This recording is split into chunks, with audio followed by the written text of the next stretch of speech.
It's Friday, September 18th, 2005, and this is episode number 2 for Walt Disney World Today.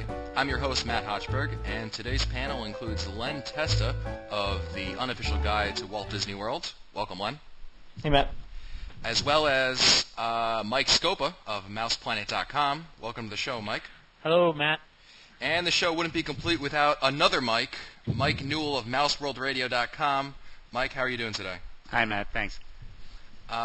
Today we're talking about Mickey's Not So Scary Halloween Party. Mickey's Not So Scary Halloween Party runs on 15 select nights this fall in the Magic Kingdom, and it's a special event that happens after the park closes normally and allows guests to come dressed up in their Halloween costumes and trick-or-treat throughout the park. The party includes a parade and special fireworks spectacular, and for more information about getting tickets to the event, you can of course contact Disney directly by calling 407-WDisney. Now, Mike Scopa, we've heard that you're the man to talk to about Mickey's Not So Scary Halloween Party. Why don't you give us what to look for, what to do, all that good stuff. Well, it's one of those events where you really need to have a plan when you enter the park, Matt. One of the things that everyone gets excited about is the trick-or-treating, and as each guest enters the park, they're given a little orange bag, and they can take that bag to one of 16 special areas within the park in which they can get candy. But I've heard from some very good friends of mine who are cast members that the best place to get the best candy is right across from Peter Pan's flight, right next to Small World. So those of you who are listening to this podcast are getting a real good tip on that. To see where the other areas are that you can receive the trick-or-treat candy, the guests would look for the Mickey Ear Pumpkin balloon that will be overhead. So there are about 16 spots. Well, when you enter the park, there are certain things that you should do early on.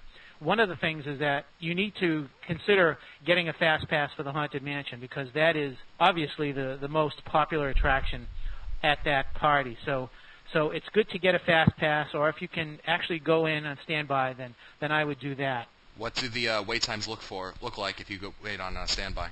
I think that the standby, if you can get standby for less than 30 minutes, then I would go in there. Otherwise, I would go for a fast pass, because there are certain things you don't want to miss that night, Matt, and you don't want to spend a lot of time in line. You really don't.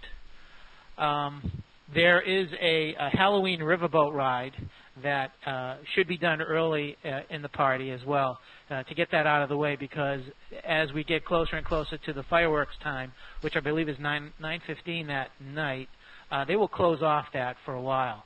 So that's important. There is a Mickey's Boo to You Halloween Parade that is run twice that night, 8 o'clock and 10 o'clock, and that's a real popular parade.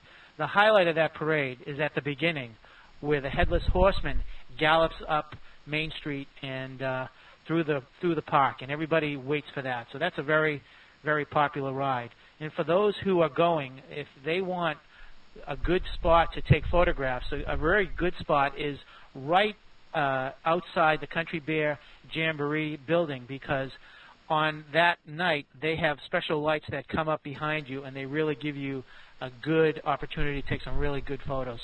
So that's important. And of course, the special Halloween fireworks that are out there at 9:15. And to this year, from what I understand, we won't be seeing Pink come down from the castle, but we may be seeing somebody else come down from the castle. And I don't want to give it away, but for those who are going, make sure you can see the castle when you watch the fireworks. So that's about it. I think that it's important for everybody to understand that things are going to be happening real fast that night, and they need to have a set plan, because you don't want to find yourself at 10 o'clock saying, gee, I wish I had done this, and I wish I had done this.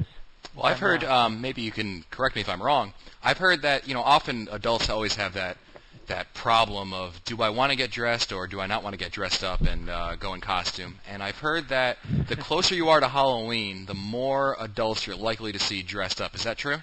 That is very true. Last year I had the opportunity to go a week before Halloween, and I saw who I thought was a bride and a groom getting married. I saw a lot of people dressed up like Johnny Depp in Pirates of the Caribbean. I think I saw more adults dressed up than children, and it's a real treat to go to this special event because you never know what you're going to see. Great. Are there any pitfalls we have to avoid? The pitfalls are that you sometimes will get caught up in just when you walk up Main Street, USA, when you first enter the park, it will be green and it will be orange and there will be ghosts flying all over the place as far as silhouettes on the buildings. And you may tend to spend a little bit too much time there, and you really need to be aware of the schedule, and you really need to keep track of the time, because before you know it, the parade will be starting. And the thing is that the parade is at 8 o'clock, the fireworks is at 9:15, and the second parade is at 10. Now, those who are veterans to the Magic Kingdom may remember, fireworks is always at 10. The parade is always at 9. So they need to be aware of those time differences. That's very, very important. A lot of great information right there. I don't know about, is the rule the same? I know that in the studios with Fantasmic is if there's more than one showing, you always see the second one. Is it better to see the second parade? I think so, and the reason for that is obvious. That most of the